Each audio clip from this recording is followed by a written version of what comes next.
everyone, it's Angela and welcome back. It's the end of the month, so I have another stack of books to share with you all of everything I read in August. This month I read 7 books and it was definitely kind of a hot or not type of month where I either really liked the book or I felt very lukewarm about it. So let's jump into the first book. I'll start with the lowest rated books, then move on to the higher rated books. And the lowest rated books I gave this month were 3 stars. So the first 3 stars that I like to share with you all is Upgrade by Blake Crouch.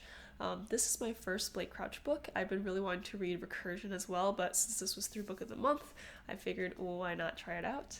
This is what I would place as kind of a biological thriller suspense, meaning it's very technically science focused. Think like Andy Weir, which is it's the only popular author that's coming to mind right now that kind of reminds me of this style. This is set in a world where gene editing has become a very powerful but dangerous tool, so it's been outlawed and banned, and the main character is part of a team that busts operations that are still continuing to do gene editing. On a mission, the main character accidentally gets implanted with this virus that starts editing his genes and gives him this upgrade. So he's trying to figure out who was behind this upgrade and why they targeted him. Usually a huge fan when the plot is very heavily based in science and the technical details, and the author kind of takes the time to explain why this could be set in the real world or why it's based in reality. I do think that Upgrade takes it just one step too far for my liking. There were some pages where I think it was just full of the main character going through a list of different genes, and it was the most unnecessary and boring part of the book.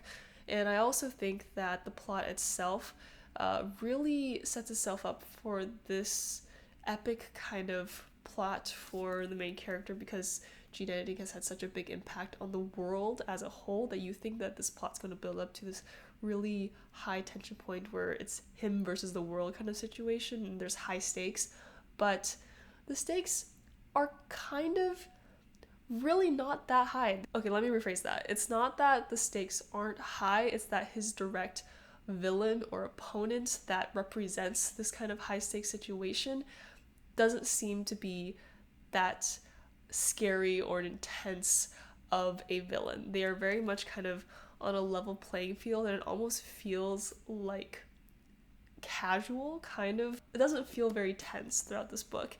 And so I got to the halfway point, and with all that tension lost, it was very hard to keep my interest in finishing the book. I think a combination of that definitely kind of downgraded it to a 3 stars, though I really enjoyed the premise and the setup of this book. I'm definitely interested in reading more from the author. I just think that this book was probably a little bit slow for my taste, so 3 stars. The next book I read was Fiona Jane by Jean Chen Ho, and this is one of my most anticipated 2022 books that was released all the way in the beginning of the year, and I just got to reading it. It follows 2 Taiwanese American women from when they're teens all the way to older, I think 40s or 50s, and it's kind of disjointed vignettes of both of their lives from each of their points of views. It's definitely a very non-linear way of telling the stories of their lives and of their families, their relationships, their struggles with their identity, their sexuality, their relationships with people in their lives. And I think it is very much kind of a coming of age type of story. I enjoyed how the book took a lot of different versions of the Asian American experience to try to represent. You see the spectrum of the working class Asian American to the upper class, and so I think that having that distinction really presents a more well-rounded view of the Asian American experience. The story was definitely kind of marketed as this grand journey of friendship, and that was one thing that I think was missing at the core of this book. You know that these 2 main characters are friends, that they are around each other, they support each other, but it's quite an individualistic look into both of their lives. They don't really involve the other much in their own lives, and overall I think the book was too short and too disjointed for a 2 POV style of writing.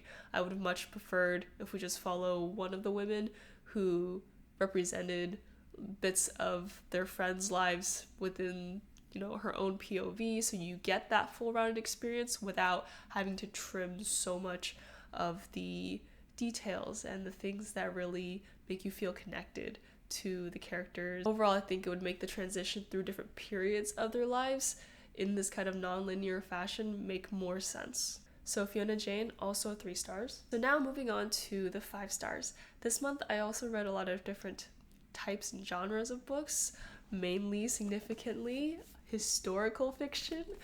We have City of Girls by Elizabeth Gilbert. This has been on my shelf for a long time because I thrifted this quite a while ago. This is about an older woman retelling her life in the 1940s New York City theater scene.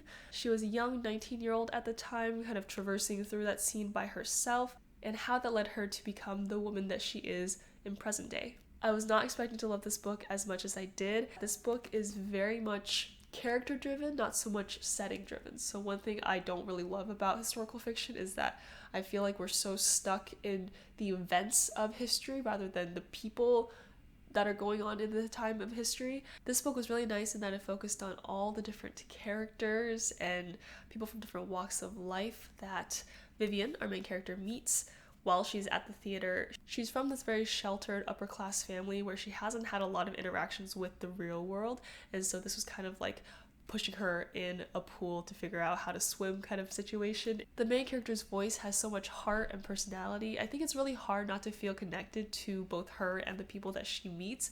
She just adds so much sparkle and warmth to the descriptions of these performers in the theater, as well as her lovely aunt who runs the theater.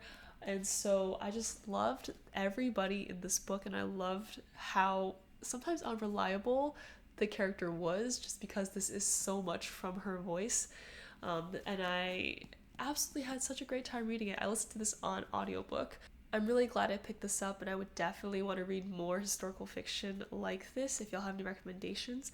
But yes, immediate 5 stars.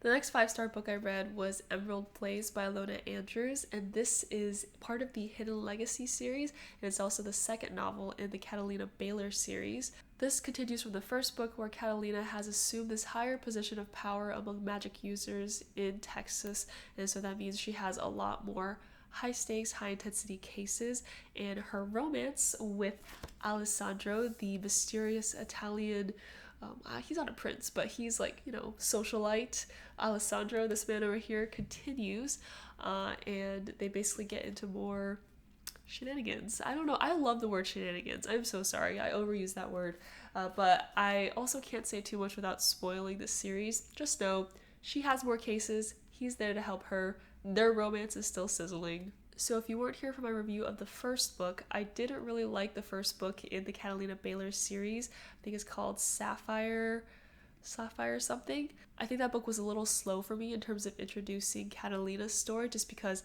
as someone who has read the first 3 books, you already know so much about the background that you just kind of want something to happen.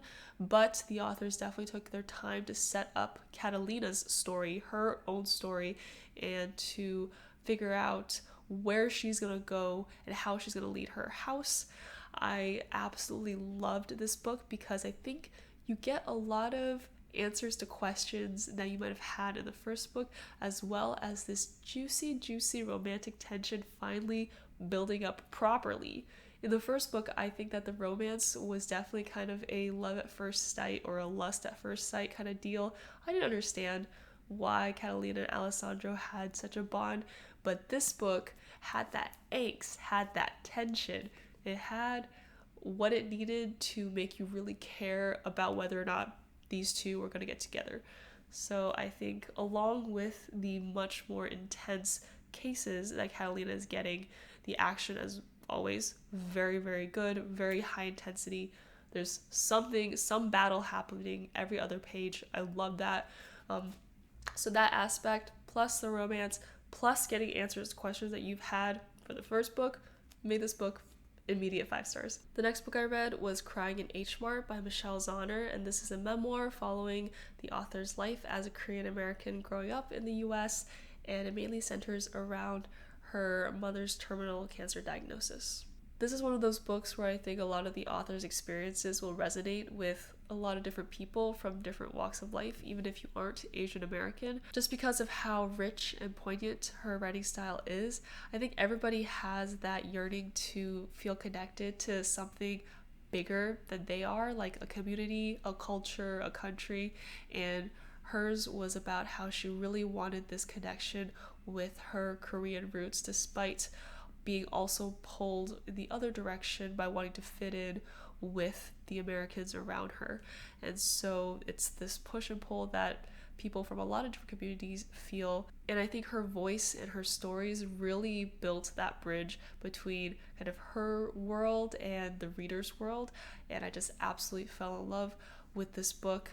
It was definitely kind of a tearjerker at times, and it was one of those things that I couldn't stop reading once I started. I loved hearing her stories about her mother, about her experiences with Korean food and Korean culture, and also all the conflicting emotions she felt about her family, her mother, and especially during the time of her mother's cancer diagnosis. This is immediate and absolute 5 stars. Absolutely loved it. The next 5-star book I read was also a memoir, and it's I'm Glad My Mom Died by Jeanette McCurdy. Jeanette McCurdy is a former actress who is probably most well known for her role as Sam from iCarly, which is how I know her. I grew up watching iCarly. It was one of my favorite shows, and I think I was really looking forward to this book because there has been a lot of questions surrounding her experiences with Nickelodeon, with acting, and why she had such a strong immediate kind of rejection of acting as she became an adult. This memoir really revealed the behind the scenes of all the things that she went through, starting from when she was a child all the way into even present day. And it's honestly quite a difficult book to read. The fact that the general public has this much ignorance surrounding child actors is really quite alarming, because what happened to her is probably not an isolated case within, Hollywood, within the studios.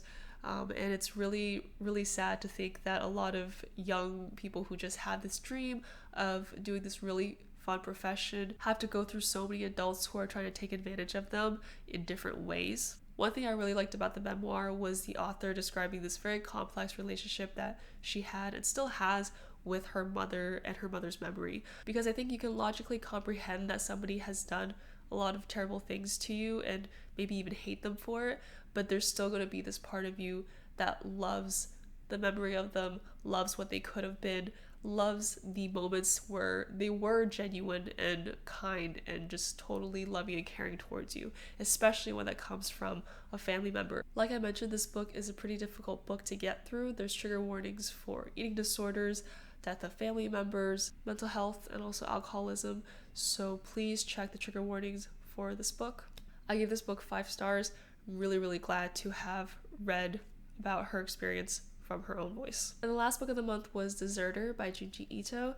This is a collection of some of his earlier works, I believe, a collection of short stories, and I think I just had a good time. I read this all in one night when I couldn't sleep. The overall feelings from the short story collection slightly differed for me than his other ones. For me, his other short story collections were very focused on kind of short, punchy, gory visual horror. Like when you turn to the next page, your immediate reaction would be like, ugh, kind of thing. Whereas with this one, I do feel like it was slightly more slow build. It was a little bit more eerie. A lot of the stories focused on this kind of unsettling feeling rather than focusing solely on the punchy body horror. And so I appreciated that. I had a good time. I'm really excited to read his new release called The Liminal Space, The Liminal Time. I think it was released this year, but I'm excited to read that one. Gave this 5 stars. So those were all the books that I read in August. Definitely a very interesting variety for this month's reading. Be sure to let me know some of your favorites and not so favorite books from the month of August in the comments below. And if you want to find me on other places on the internet, I have my Instagram and Goodreads linked in the description. And I will see you all next time. Thanks for watching.